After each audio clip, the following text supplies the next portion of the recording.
Hello everyone, welcome to Chasing a Murder, and well, it's been quite a week if you're following the Lori Vallow case. We are going into day 4 and 5 of this Lori Vallow trial. We are told that they started with 1,800 potential jurors, but now they're down to about 48 or so. So after the courts have whittled them down to what they think will be the most fair and available jurors. We have some new updates which involve Kay and Larry Woodcock. We know that Judge Boyce, while he was waiting and ruling on something that the defense brought up, Lori's defense actually said that Kay Woodcock was not qualified to be a victim to J.J. Vallow, if you can get that. Something I've noticed about the defense lately is they've been quite cocky. They seem to like the limelight. They're shooting peace signs. And they're helping Lori create more discomfort, sadness, and attacks towards the Woodcocks. A lot of people were scared to death that Judge Boyce was going to come back and say, no, Kay Woodcock, she isn't a victim. She's not the grandmother. But that didn't happen, thankfully. Judge Boyce concluded that Kay Woodcock is a victim. Most likely, she's going to be treated as the grandmother that she believes she is.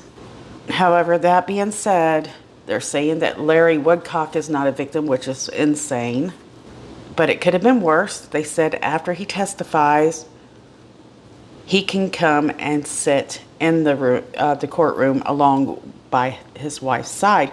So let's just hope prosecutors go ahead and have Larry testify as one of the first witnesses. Lord knows it isn't fair what these two have gone through dealing with Lori Vallow. There's no doubt in my mind that that was a personal attack towards them, because this is something she's done her entire life. As I've researched her, she likes to make things difficult on everyone if she doesn't get her way. We'll talk a little bit more on that perhaps later. I'm trying to make this one as quick as I can because I'm still working on Life Beyond the Grave. It's a lot of work. Still dealing with COVID. And my niece sent me a new poodle, which is arriving today as well. Kind of excited, but also kind of worried. Am I going to be able to handle a bigger dog? But we'll see.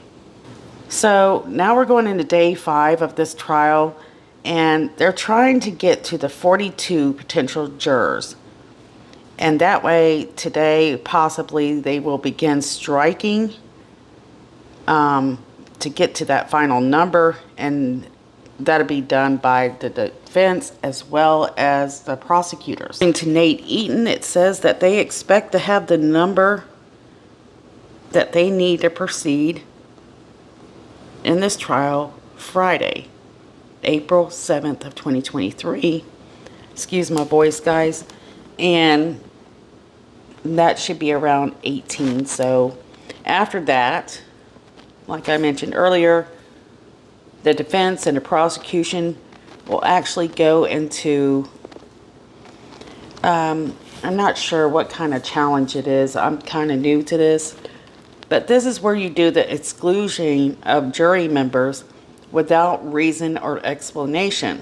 So they can each go through the jury and say, I don't think I want this one here. I don't think this one will do a good job. And without reason. They could be wearing blue that day and they can say, you're dismissed. Until finally they're down to the main 12 jurors, and they expect by Monday 8:30 to have those jurors sworn in, and then opening statements to take place in this trial. Right now we're being told that we can expect trial to last about from 8:30 in the morning to around 3:30 p.m. in the evening. And I actually posted a few things on this video that you guys can read over that they were dealing with in the courtroom the last few days. So let's get back to Larry and Kay Woodcock. So we know If it weren't for them and Brandon Boudreaux, as well as Adam Cox in some aspects, I guess, it definitely wasn't Lori's circle who say that they know right from wrong and that they didn't know what was going on that raised concerns about the safety of Tylee and JJ. Kay Woodcock and Larry and Brandon, they tried so hard to get the police to do something before it was too late. And after multiple lies from Lori, her friends, and her family, police went on a wild goose chase before finally discovering that the kids were no longer alive and that they were in Chad Daybell's backyard. That is Lori Vallow's fifth husband. And if you want more details on what's going on with this case and you're new to it, well, you can check out my Light Beyond the Grave series. It's very long. This series was actually made to help people understand the story as well as help people understand how we got to where we are, because it just doesn't make sense still to this day how up to at least 10 people, none of them seen, what these two were doing and how dangerous they were. Well, the truth is they did. And they just didn't do anything about it. And to top it off, Lori Vallow escaped the death penalty that she was originally charged. And that was due to some mistakes by the Rexburg prosecutors. And so this has been very, very upsetting to a lot of people, especially Larry and Kay. For some people, well, they believe that this will actually make Lori's life even harder to live out her life the rest of her days in prison. So something, that Lori is a loophole queen. I've heard several people comment that term. And, well, we might expect more loopholes to, pop up here and there. Luckily, Kay Woodcock made it past this one. Lord knows, if you know her story with Joe Ryan, though there were so many loopholes and threats and attacks on people where Lori didn't get her way, that I knew that we could expect more from her as trial approached. So she's not going to get to go and be deemed incompetent again so she can get her hair done. So that's a plus. I don't think she's going to be able to get her hands on makeup so easy in Ada County. But also, we're not going to get to see her anyway. So all we have is a sketch artist who is doing her best job to depict what she sees in a courtroom. So we know that what Lori did to Kay and Larry just recently, trying to exclude them from the trial, was a personal attack. That's our opinion, and that's how we feel.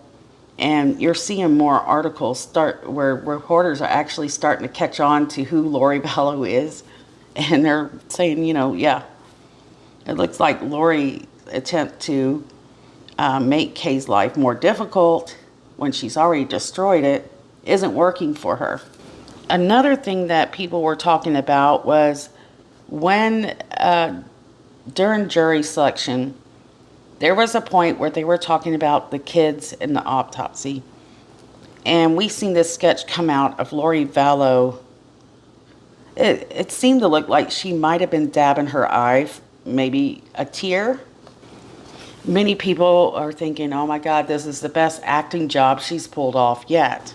Other sources kind of played with the idea that maybe she was cleaning her glasses. Don't know what that meant, because usually you can tell if they're cleaning their glasses or dabbing your eye if you're crying. There's no way a woman who has barked murder orders since 2004 is going to show much remorse or emotion. But that was interesting, and I wanted to share that with you guys. Do you think she was crying? Do you think she's remorseful? What do you think's going on? There's still people who know Lori that believe that she's not this person she's depicted to be, and that she's the most kind, generous person on this earth. That's a manipulation tactic. They don't realize it. They give to you and make you think that they care so that they can get what they need from you. But definitely, guys, share what you think below. I'm going to have to keep it kind of short today. But I hope all of you are doing wonderful. I know there's a few of you that's just had surgery.